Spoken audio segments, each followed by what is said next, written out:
Great. So welcome everybody. Thanks for being here today.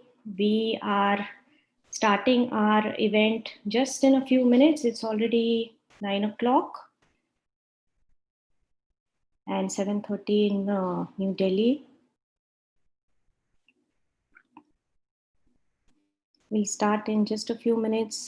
Thank you for your patience. We are going live on our YouTube channel so that everyone can view this event later on also. Given the time difference, we thought of having this event live shared on YouTube.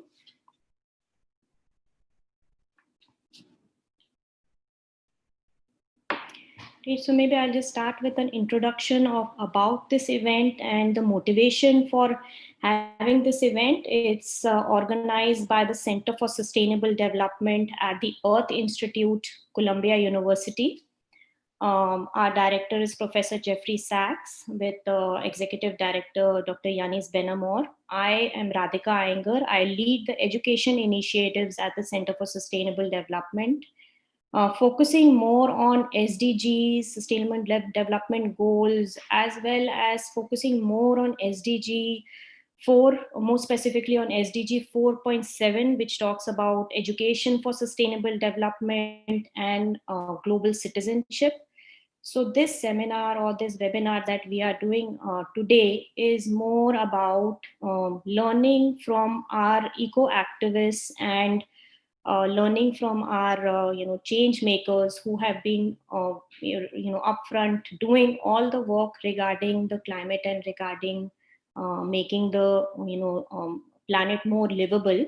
And the intention of this workshop is to see how we can make sure that we learn from all the eco activism around us to integrate it back into the education system, be it the formal education system, K to 12 and beyond through colleges, or through informal education means through communications and through all these strikes that Greta and others are following, and then also through non-formal education mediums, because we feel that the non-formal sector is actually a big sector in education in India. So how can we channelize the non-formal sector also to work on education issues? So that's something that we are focusing on. So we'll hear from all our eco activists who are joining from Bhopal. Bhopal has been a very remarkable city. It has risen from its ashes from since 1984 when we had the Bhopal gas tragedy, and now a different story of Bhopal is evolving, and it's a very happy story. So we'll know from all of the activists who are joining today, all these esteemed leaders who are leading their initiatives in Bhopal, and we'll see what story emerges from Bhopal. I would like to also thank the South Asia Association and Education Collaborative at SIPA who have co-joined or co-sponsored this particular event. So it's reaching out to all of the SIPA students and all of the eco groups that are there at SIPA along with the South Asian contingent. Thanks for joining today. I'll hand over to Charlotte Munson. She is a remarkable person who has actually gone to India and has worked on many education projects, has actually gone to one of the most rural, remote parts of Madhya Pradesh state in India, and has done a lot of sustainability initiatives, is a student of sustainability at Earth Institute, Columbia University, has many different projects, works at the Earth Institute, and has really been leading many sustainability initiatives through her work and through her education. So Charlotte, thanks for joining us today and taking over this panel discussion. Over to you, Charlotte. And just one last minute instruction. People who are joining us, could you, and who are not the panelists, could you make sure that you are muted so that we can hear no background noise and we can concentrate on our speakers. Thank you so much, Charlotte. Over to you. Wow, thank you so much for that very generous introduction. But the real celebrities here seem to be our fantastic panelists, and I'm so excited to learn more about the work that you're doing. I do have bios here for everybody, but it also occurs to me that there's probably nobody better to really give an idea about the work that you're all doing than yourselves. So I'd love to start perhaps with Varun, who I understand is a campaigner with the Climate Save movement and a huge vegan activist in Bhopal, encouraging citizens to go vegan. I'd really love to hear more about the work that you're doing, Varun.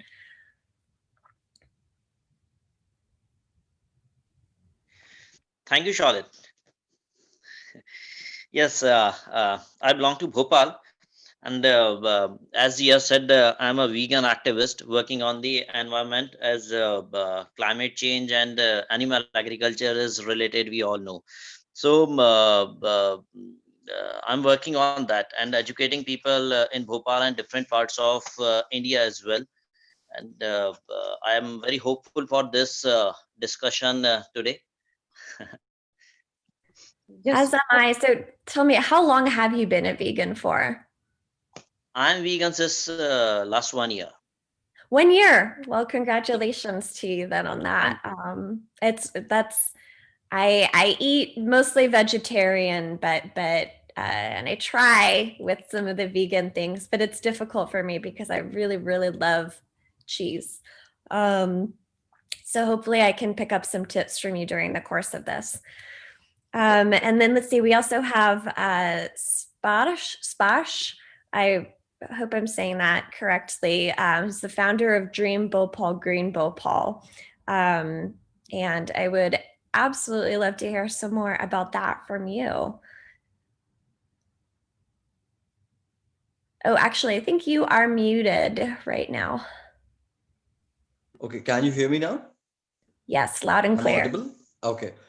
Thanks a lot, and thanks to you, thanks to Radhika ji and Pooja ji for giving us this opportunity that we are able to speak globally on this platform with everyone over here. And Dream Bhopal, Green Bhopal is an NGO founded in Bhopal last year, wherein we have been working towards the uh, ecosystem of Bhopal, where we have done various plantation drives also, and we have taken various environmental issues into the our motives, and there have been various drives which we have done, and we want to make it a citizens initiative because any of such movements are only possible if citizens are contributing, and it is just not the responsibility of the government to get it done, but it is just a dual responsibility of us as a citizen and of the government who can jointly come and contribute and bring towards a better place to live.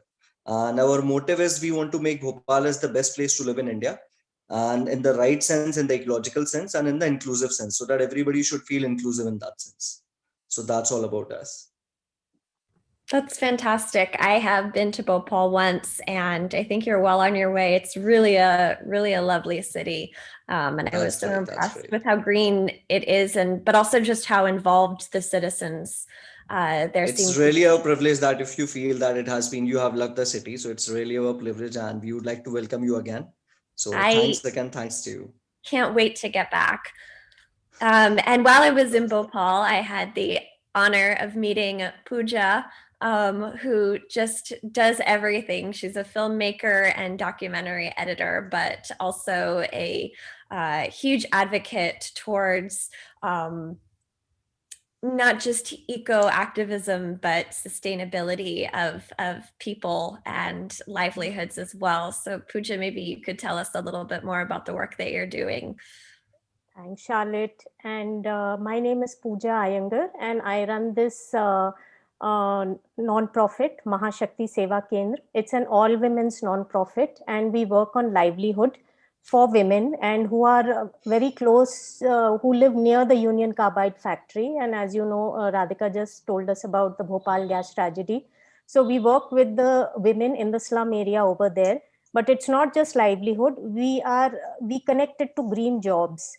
So we are trying to make eco-friendly products and then link it to livelihood, because just generating livelihood does not make sense. It's always our aim is to connect it to products which are sustainable and which will we bring those products to the people and to the citizens so that there's a change in their mindset also, and then they contribute to the livelihood of the ladies.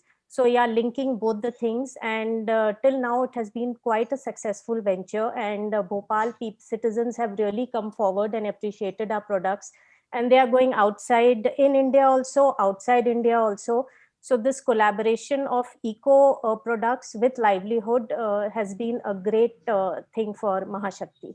Yeah. Yeah, I've had the privilege of visiting, and it's truly an inspirational venture. I love how holistic it is, and that it really touches on so many elements of livelihood and eco-activism. Yes. And so then lastly, we have Mita. And Mita is just another celebrity of Bhopal life, with her mission to lead citizens in cleaning the city and creating a revolution towards a clean India. Please, Mita, would you tell us a little bit more about yourself and your work? I'm really looking forward to hearing about it.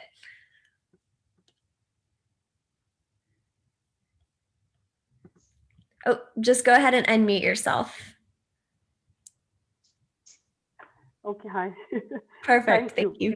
So yeah, hi, and hi Radhika. Thanks for bringing us all together in this platform so that we can talk about our passion, which is of course, like you rightly said, Clean Bhopal, and we all try to work under the same banner, and we relate to each other because we are at the end of the day looking for a cleaner and a greener city. So, okay, I just an individual try to connect with people and with same mindset. That is how I got connected with this team, with Pooja, with Sparsh, and with Varun. So our vision are same, and we all look forward to have a cleaner and a greener place to live, and of course, create some livelihood and give some good greenery to the coming generation, and they should not feel that okay what we did is because of which they are suffering. So our goal is to support the nature and create awareness, and like Sparsh already said, it's citizen movement. So we try to be with the crowd and drive on the same track, everybody on the green movement. Thank you again. No, thank you for all the work that you're doing. So I'm really curious how you guys all got started with the initiatives that you're doing. And it sort of brings us to our first question as well, of how citizen-led movements are created. And you've all touched on this a little bit, but I'd love to dig deeper and understand also how you're seeing the environmental impacts. And I don't, if anybody particularly wants to jump in and start, we really want this, of course, to feel more conversational than, formal. And by all means, nobody wants to listen to me talk. You guys are the celebrities, so please take it away. I'll start, Charlotte. Actually, all of us come from the same background and same mindset, because we have seen the Bhopal gas tragedy, and we were at various, I was like in third standard, and we were in various schools and schools that time. And we already know the impacts of that tragedy we are still facing. And there are some 300 tons of toxic waste still lying there, which is seeping into our land and water, and we are drinking that water. So we all know that. And so that is our main, this thing of cleaning up our city, so that it is absolutely necessary for us, particularly because it was the world's worst industrial disaster. And thankfully, since, and we can't, these are not silos, this livelihood and forestation, and you have to connect all of them together. And the main person who, the main body which got all of us together was our municipal corporation. It's a government body, and that the body identified us individually and connected all of us together, and which was a huge step. It, I don't think in any state in India such a thing has happened, where NGOs and enthusiastic individuals who want to work on environment, on livelihood, on any issue concerning the planet was brought together. And that's how we all, got connected, and we work with each other and for each other's causes. So it's just, it organically came, the whole thing organically came together. Yeah, that is what I. Yeah, and I know just even in my short time being there, I was so impressed by the opportunities for collaboration and the really robust network that exists there for citizens to work towards bettering their own city and their own livelihoods and that of those around them. Mita, you can tell us about the women's this thing that we organized. Yeah, actually, sorry. Oh no, Mita, please, it's all you. So actually, what just Pooja mentioned, she rightly said. What happens is, like, we all were following our dreams or our passion or our profession, but because everybody, when they try to follow their dream, it becomes very difficult sometimes. But Bhopal Municipal Corporation gave us a platform, and we all were together. We were able to perform much better. We could actually reach the public, and there was a mandate. So, like sometime back, there was nothing called as Swachh Bharat. So, Swachh Bharat was a mission under which we all were made the brand ambassadors, and that can be anybody. So that kind of a platform is really important for any state or any place wherein all the people with like-minded thoughts can come together and work. Because see, if we are working all alone, like if you ask me, like I am just an activist, and I do not have any kind of, I till date there is no such livelihood connected with my activities, though I now look towards working for growing bamboos and working towards Miyawaki forestation, or maybe something related to environment. Similarly, Pooja, she is doing a wonderful job in contributing towards this CYOB, which is a big brand now, which is carry your own bag. Sparsh is completely, of course, he's a professional from corporate, and he is completely into plantation and environment. So if we all, like Varun is a vegan, so if you talk about us, if we go all separate, then maybe we are not strength. Like we have a big strength because we all of us are together, and that is the biggest strength that we are able to bring the change in Bhopal. So now when we all come together, we had a mission that, okay, this time during Diwali, we will try to support the females who are making small decorative items like the diyas, or maybe the lamps, which you say, snacking items, the decorative items which are made. So they were not getting a platform to showcase their products, and they could sell. So we all came together under the banner of Nagar Nigam. We got a place, and we all had a kind of a Diwali show, which is called as Diwali Mela here, and we could support them. So this platform is really important, where all the like-minded people are together, and then we make it as a drive. For an individual to take it as a drive, maybe take 5 years, but with the platform, we all come together just in a year. We are all there, and we could see the change. That's a really good point. And I mean, like Varun was saying, he's been a vegan for a year, but to have already reached the level that he has with his work, it's a testament to this platform and this idea that you can further each other's causes by working together. Love to hear a little bit more about your experience with that, Varun. As Mita and Pooja said that we are in a platform through BNC, but what I believe is individual efforts makes a great difference. first we need to come out of our comfort zone and do something for the society. Then only people start following us, and that's the reason that municipal corporation created this kind of group of such wonderful peoples like Mita, Pooja, Sparsh. They have done really good something in past. That's why we are in this group. Also we live in a democracy, and democracy means participation with the government.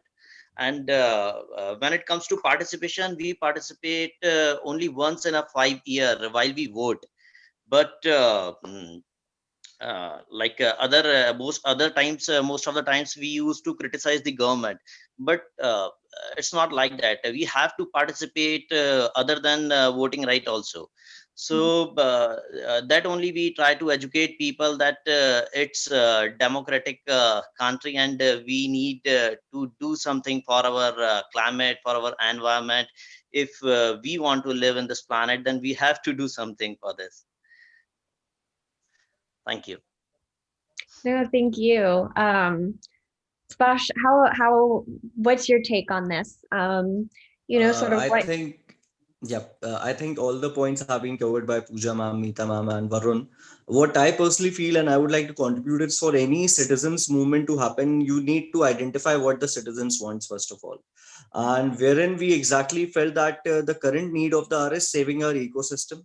The current need of the hour was saving our city in terms of what Pooja ma'am rightly said, that after the Union Carbide disaster which has happened in 1984, it was Bhopal has been had various setbacks during that period due to the health reasons. It can be the financial reasons or the ecological system. So first of all, we need to understand what exactly the citizens are looking forward for. And over a period of time, what we have seen, Bhopal used to be the greenest city, one of the green cities in India. And over a period of time, the greenery has depleted. The kind of pollution, the kind of cleanliness has also gone down. So that's where we felt that let us take this responsibility of taking it ahead. And wherein, as rightly highlighted, BMC gave us a platform. Bhopal Municipal Corporation gave us a platform wherein we all came together, and the strengths have multiplied and exponentially grown, I can say. And wherein we all have been complementing to each other's strengths and weaknesses, and we have been able to deliver on the platforms regarding various things which have been coming up. And as rightly mentioned by Pooja, I don't think any other city in India must be boasting of such a citizens initiative wherein the citizens are participating with the government authorities and have been bringing so many changes. And with this coming into the picture, with the right platform, we have been trying to drive the other people who are around, and there have been various role models between us like Pooja ma'am, Meeta ma'am, Varun, and other people who have been motivating people to come forward and contribute towards the causes. So that's how we have created this thing.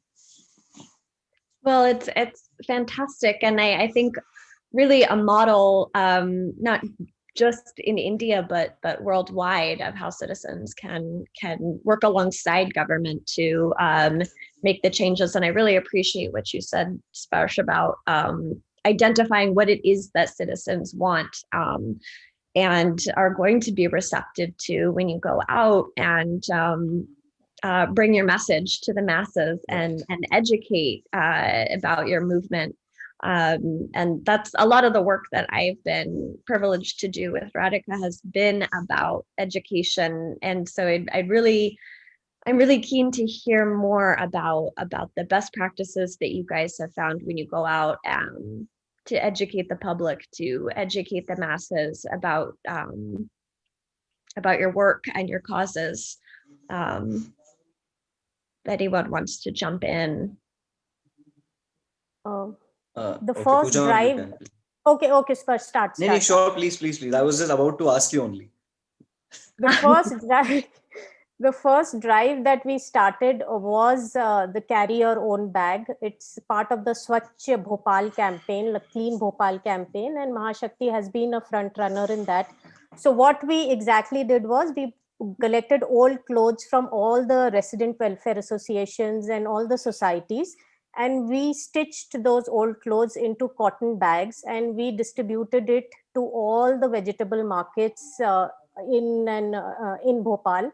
And the main idea was to reduce plastic consumption. Don't use polythene bags, and then why don't you use cotton bags, and cotton bags which were made from old clothes.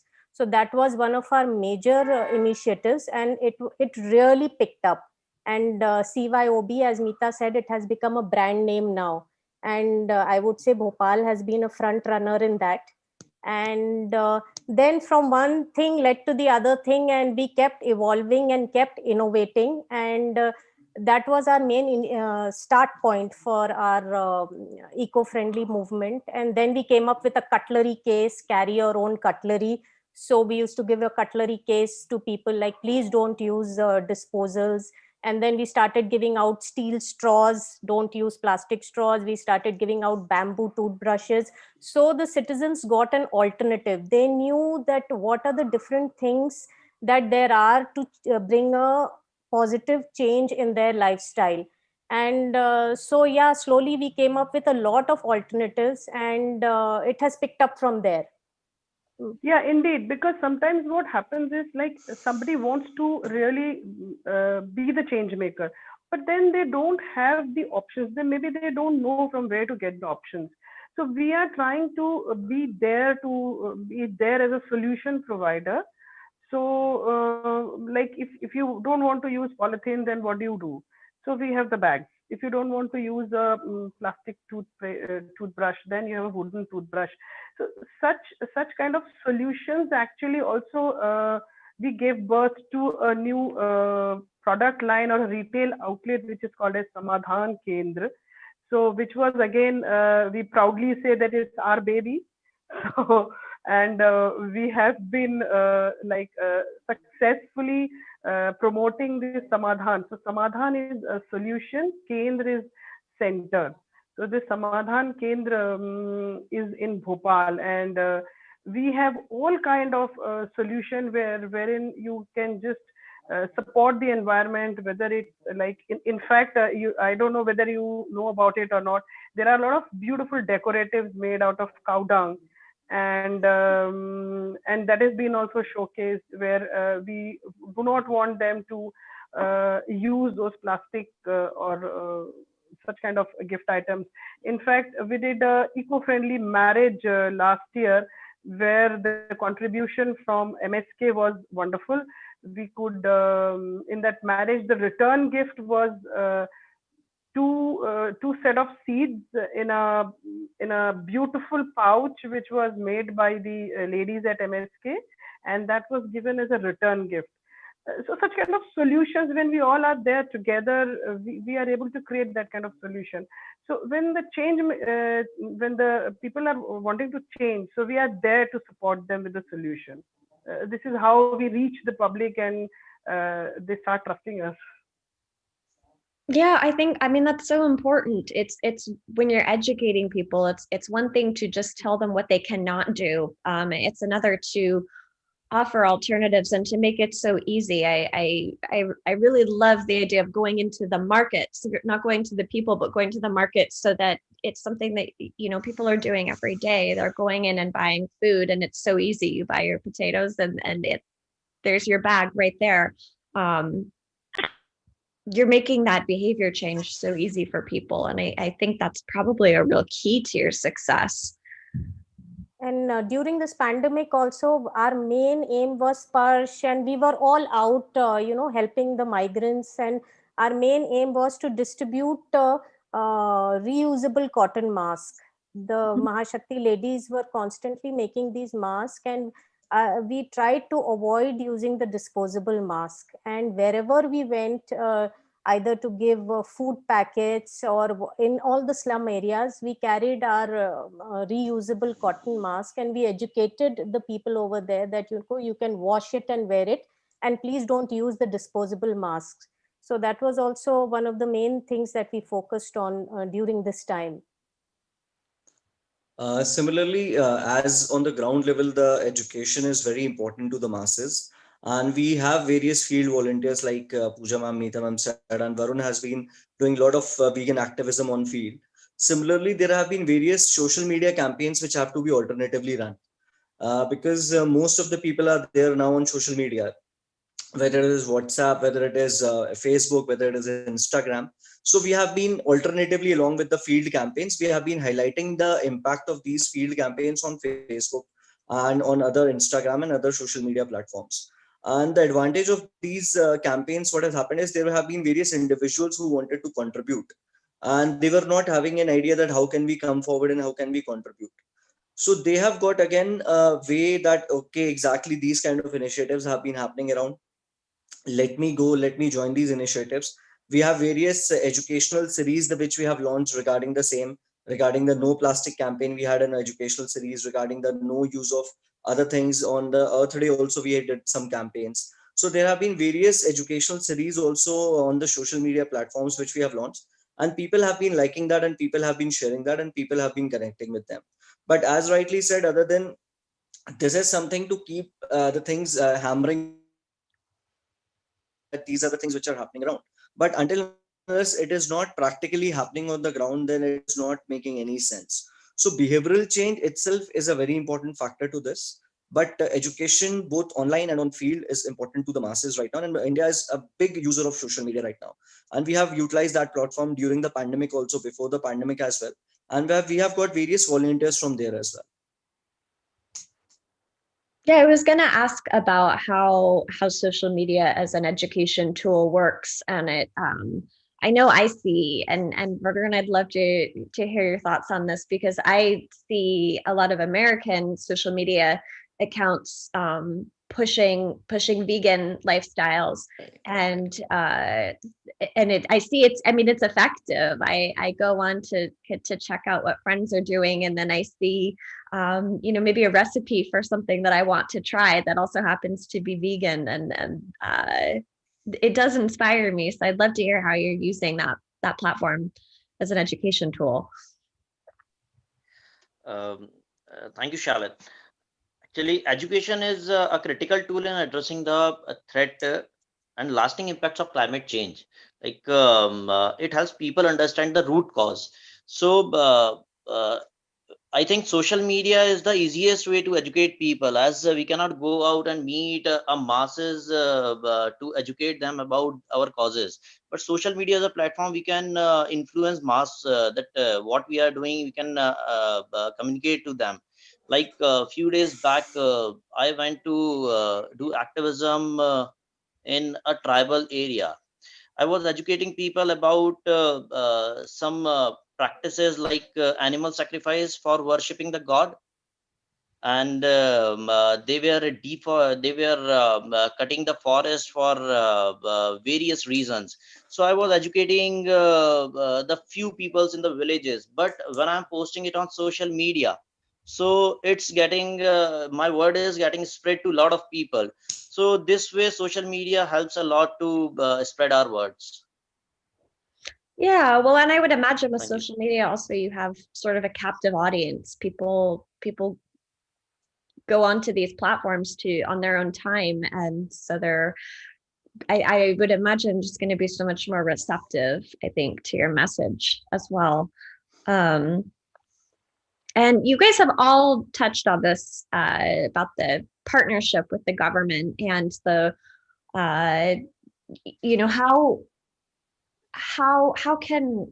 what role should governments take in promoting eco activism, both in building this platform for citizen-led movements, but also I think it would be interesting to hear your advice on what governments, not just in Bhopal, are doing successfully, but how other cities worldwide can take a lesson from the partnerships that you guys have going. I would like to take a lead over here in this one. And I think that first of all, whether it is any government, whether it is a government in India, whether it is a government in US, or whether it is any part of the world, any government cannot function completely and at its full strength without citizens' participation. So citizens' participation is very, very important. Second important part is that government should be receptive of the ideas from who the citizens are getting and what are the ideas that the citizens are getting. There has been this from last 5 years a Swachhata Sarvekshan, like this cleanliness survey, which is happening in India. and they have been rating the cities of India on the cleanliness index. And Indore is one of the neighboring cities of Bhopal. It is around just 200 kilometers from Bhopal, and it has been getting ranked as the cleanest city in India for last 4 times in a row. So there have been various kinds of learning, and it is one of the cleanest cities in the world. Also, in the recent surveys which has been launched, one of the cleanest cities. So the basic thing over there which we have seen is that people are quite receptive. First of all, the government and the local bodies are quite receptive of the ideas that the government is throwing. Secondly, it has to come up with the participation of the people as well, because whatever the ideas, whatever the rules and regulations that the government is making, people have to follow that religiously. If we are not following up with the rules, we are breaking the rules, we are not utilizing these opportunities, we'll not be able to move it further. The government should think of the ways like incentivizing people for using eco-friendly products. These kind of incentives should be given. So say for example, if today if I'm buying a tool which is eco-friendly tool, government should be incentivizing me for the same tool. And similarly, people need to be identified as a role model or maybe the champion for ecotourism, and those champions will be able to promote it to the near and dear ones, and then only it will be like a word of mouth and people will be able to spread it. So I think the role of government here comes more towards the incentivization, making up people should be able to follow the rules, and if it requires a strong penalty, it should be there. And with the participation and the feedback from the citizen, they should be going and taking it ahead. But once it comes down to the citizens, they should be able to implement whatever has been laid down in accordance with the due regulations from the government. Yeah, that, I mean, that we talk sometimes about how things come top down from the government or just these sort of grassroots citizen-led movements, but I'm really inspired by the fact that in Bhopal it seems to meet in the middle, where it's truly citizens having a voice to say what it is that they want to see their government do, and then government in turn incentivizing and lawmaking in a way that's really conducive to those wants and desires of its citizens. That's right, Charlie. Because I can quote you an example, because this year in the January, we just wanted to do a plantation on Miyawaki technique. And we have approached the then municipal commissioner here, Mr. Vijay Datta, and he has so proactively taken that initiative. And they have helped us out in each and every way possible. And we were able to create a mini forest along with 6,000 trees over there. And that is because we wanted to say that there has been a lot of deforestation happened over that patch, and a lot of trees have been cut because of construction of a highway over there, and we wanted to contribute towards it, and he has taken it very positively, and he has got it done, and we have been really thankful to him for that. And this has been kind of the feedback that government has been taking and able to do it. But similarly, there is an accountability which comes on me as a citizen also, that tomorrow if as a government they're asking me to follow certain things, they are asking me to follow certain norms towards maybe the cleanliness, towards the greenery, towards maybe educating the masses, it is my responsibility. Nobody has come to me personally and asked me to do it. Nobody has come to Pooja ma'am, nobody has come to Mita ma'am, nobody has come to Varun. We ourselves feel this responsibility that this is our job, we need to go ahead because this is my city. I should be feeling that thing. This is my country, I have to keep it beautiful, I have to keep it safe, I have to keep it happy, and wherever I can contribute, I should do that, but again as in accordance with the government rules and regulations. I think that was one of the things that I really liked when I was in Bhopal was this sense that its citizens have such a deep pride in their city, and truly a testament to not only the work you guys are doing, but the partnerships with each other and with governments, and how you're actually getting out, educating the masses, and increasing that. And what about the rest of you with the role of government? Do you have takeaways to share? Yes, since I work a lot on livelihood, Charlotte, I feel that the government should be more flexible and should create more green jobs. And since there are a lot of technical and vocational training programs that the government runs, if more green jobs and somehow eco-friendly products or something like that should be included in the vocational programs, that would really help, because right now it's the vocational programs are really fixed. Either there are computer jobs or there are more technical jobs like of maintenance of some gadgets or something like that. They have to really innovate and come up with more exciting programs which can help the planet, which can help the environment, and also aid in livelihood. So this is what I feel the government should focus on. Yeah. And Pooja, it's something I think that is so inspiring about your work is that you're able to tackle so many issues at once and that they build on each other, that you can work on livelihood, but while doing that, you're also having a huge impact on environmental issues. Yeah, but somewhere I feel that, you know, I'm the only person who's doing it. If there is government support, then the scale becomes much larger. Right. Like right now, we came up with this thing of, we had a lot of fabric remaining in our center, and which was going to the landfill. So we came, and since it's winter, we thought, let's make dog beds out of those fabric instead of throwing it away. So that was, it was, since it was my initiative, we were able to sell around 150 dog beds. But since when I compare it to CYOB, the Carry Your Own Bag campaign, where I was helped by the government, we made around 5,000 bags. So there you can see the difference when the government participates with you and when you are doing it alone. So I feel they really have to come up with more alternatives, and we are willing to work, but that collaboration has to be made. Yeah. Mita, I saw you nodding quite vigorously.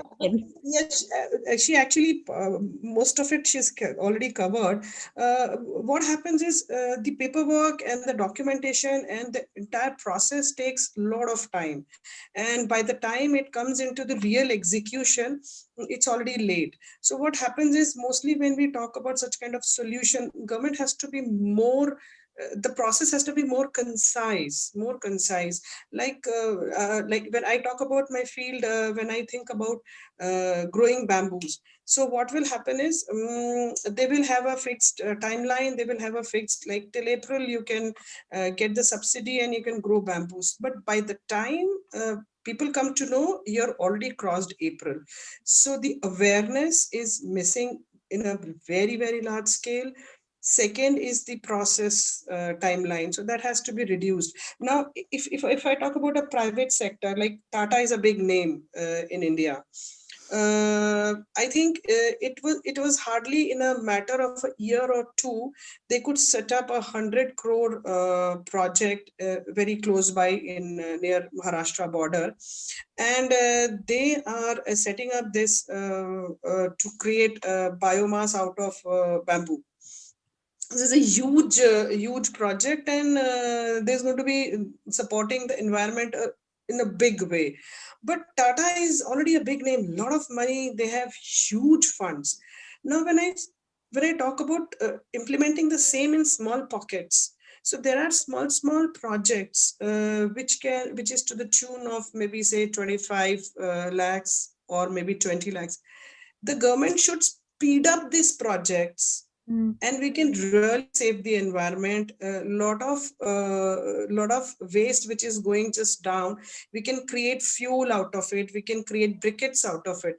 But the problem is, they have given nice subsidized projects, but the problem is they take a lot of time. So we belong to a family where we are still nicely having our daily bread and butter, but there are people who are the bread earners, so they cannot block their money and they cannot stop everything feeding the family. So for them, they can't afford to work on the project itself for 6 months, then implement, execute, it takes a year. So then people, they don't want to get into it. So like Pooja was already saying, I feel the same. It has to be, they have to promote more, they have to take less time, they have to give more awareness campaigns so that people know about it. So this is where is the gap, which I feel is for entire India. It's not only Bhopal, everywhere it's the same. But things are improving. I can say things are improving, but it needs to be improved at a better pace. It's quite slow. I mean, I think that's very much a problem that governments worldwide face.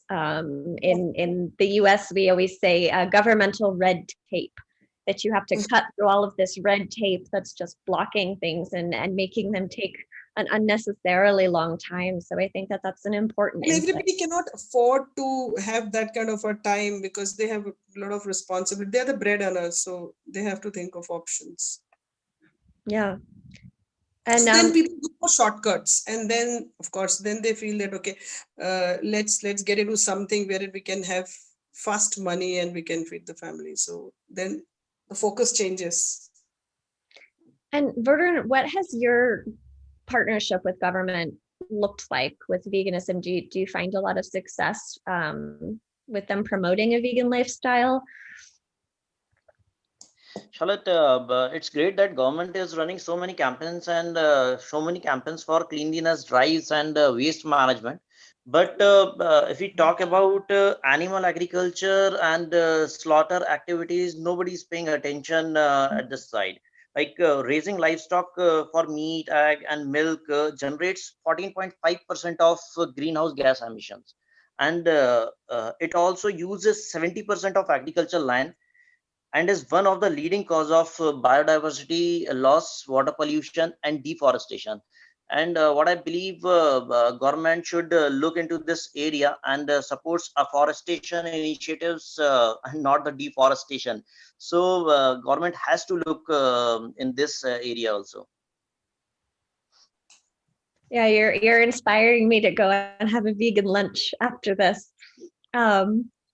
So the last area that I'm have a personal interest in very much is education in schools, and I'd really like to hear if how many of you are working in schools to promote this eco activism message. I mean, I know children, that's the future, and if you can get into schools, you have a captive audience. And what has your experience been with that? Yes, Charlotte, we need to educate the youth about climate change. And for this, we are introducing a young leadership program in coming days. Schools and colleges are closed due to COVID right now. So we'll come up with this program, young leadership program, when the schools and colleges will get open. And if government is not able to educate them about climate change, then definitely we will do our duty and educate them. As one thing, there is a man called the name is Jadhav Paing. He is a great environmentalist in India. He is in Assam, and rarely people know about him in India. But in US school curriculum, they used to teach about that man. There is a chapter, a particular chapter on that man, that he has devoted his entire life to jungles on reforesting the earth. And here in India, children are not getting this kind of education and motivation. So we need to contribute to this education, educating the kids in schools and colleges. So definitely in future we'll come up with this program. Absolutely. What we did last 2 years, it's true. I mean, we have to still do a lot of awareness program, but what we used to do is we in the schools, especially in the morning assembly, so we used to take a slot of 10 minutes from the principal, and immediately after assembly, that 10 minute we used to just talk about environment and some activity, and we got a wonderful response last year. Pooja and me together, we did a lot of schools last year, and we used to give assignments to them like, next time when you are coming back from your vacation, bring a small cloth bag. And we used to get response. It was wonderful response. It's just because of this COVID time. Otherwise, we feel that if the best way to educate is to start this from the school. College also, we got very good response. In fact, we did a couple of exhibitions in the college together with Pooja, and the response was very good. So I think post COVID we will have we'll continue the drive. And I would say the adaptability and the contribution from the school, from the students are wonderful. And we are very hopeful. In fact, we have a choco-block situation right now because we are missing those sessions, and we are missing those participation from children and college students.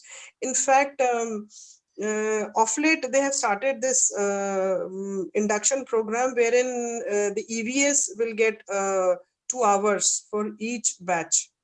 So we have been doing the sessions in the colleges as well. So we are very hopeful that in coming years, once we are able to speak about and drive the sessions there, we'll have good response.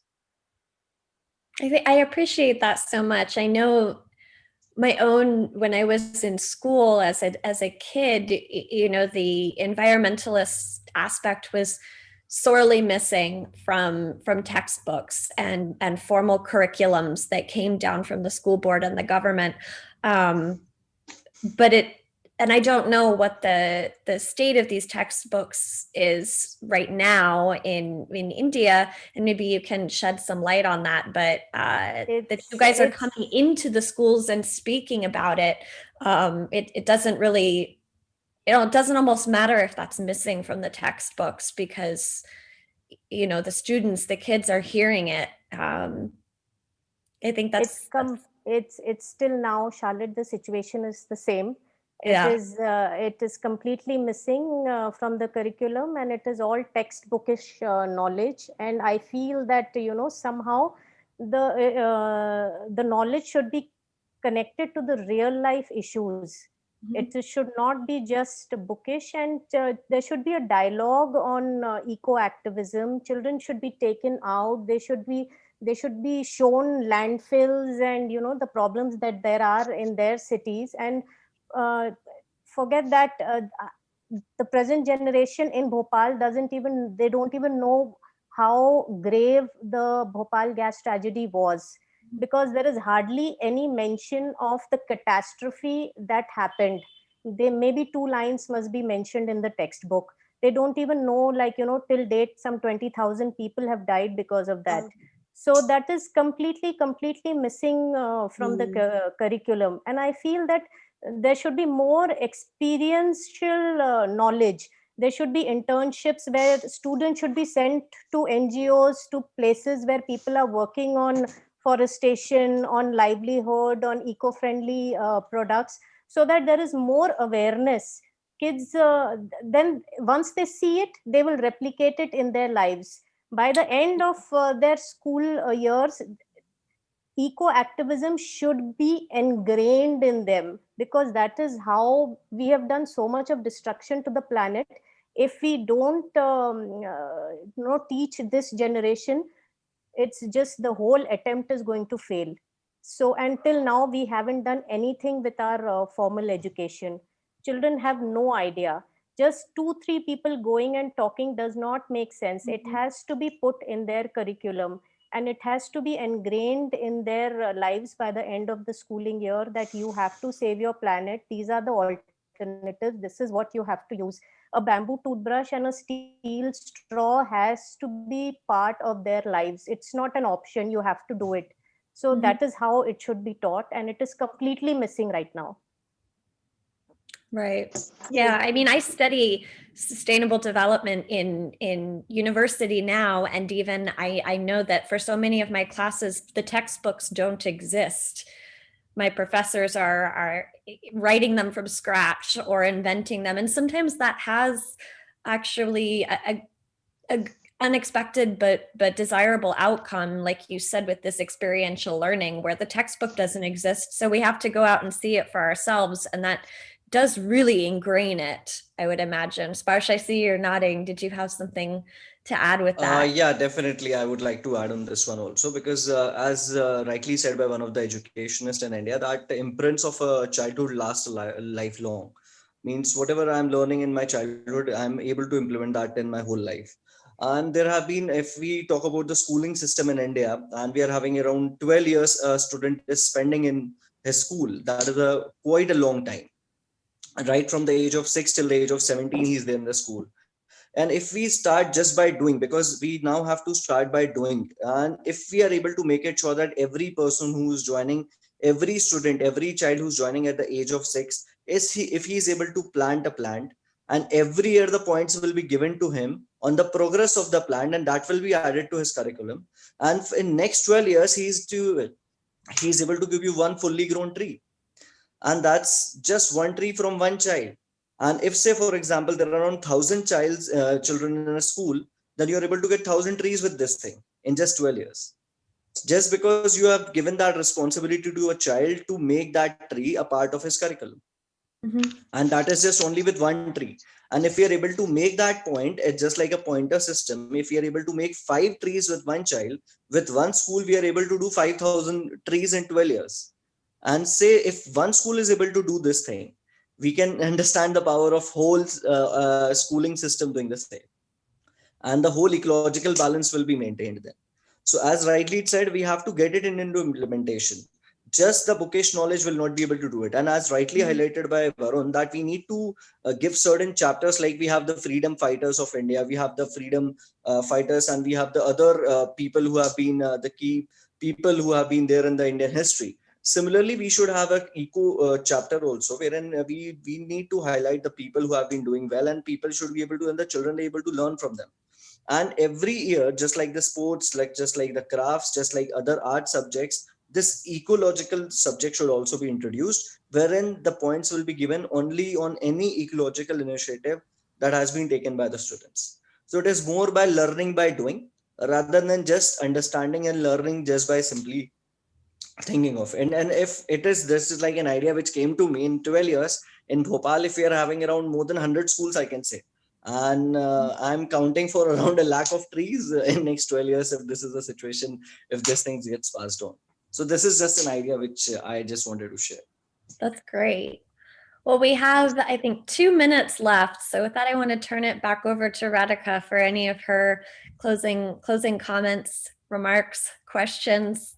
But thank you guys so much for letting me hear from you and learn from you. Varun, I'm gonna have a vegan lunch after this, I promise. Yeah, definitely. Thank you, Charlotte, for asking the right questions. And I feel that this panel has given me something to really think about. Something as basic as, what Varun mentions, plant a tree to be a part of the credit system. Why not? Why are we not thinking about all these ideas? And Pooja mentions that, including, internships that need to happen after, college. Varun has given ideas on so many things that need to be ingrained as a part of the education system. Mita talks about going to all the different schools and talking about eco activism in the school. So I think you all are really doing the sustainability curriculum that formal curriculums need to adopt. So I hope that there is some way of working with the ministries of education, departments of education across globally, and that is one of our missions at the Center for Sustainable Development, and having these workshops and seminars so that we can create a blueprint of what an education for sustainable development curriculum should look like, by talking to various activists and by talking to fantastic people who are like you all, who are treading this path and making sustainability a lifestyle. And I hope that all these snippets can be used in our course that we are developing on education for sustainable development across globally.